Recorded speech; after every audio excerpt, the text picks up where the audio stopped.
Hello guys, অনেকদিন পর চলে এসেছি আরও একটা নতুন ভিডিও নিয়ে। অনেক দিন পরেই দেখো আমাদের কুমড়ো বাড়িতে এসেছি। অনেক কুমড়ো শাক হয়েছে আর মা এখানে কিছুটা নিচ্ছে, কাল রান্না হবে বলে।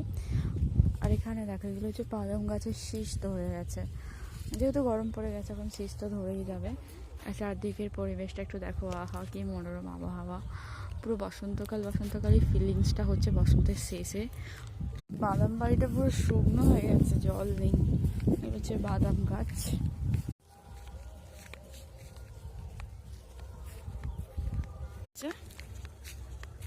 বকগুলো না, ওটাতে মানে কি বুনেছে, পাট বুনেছে আর সব পোকাগুলো ভেজে ভেজে খাচ্ছে।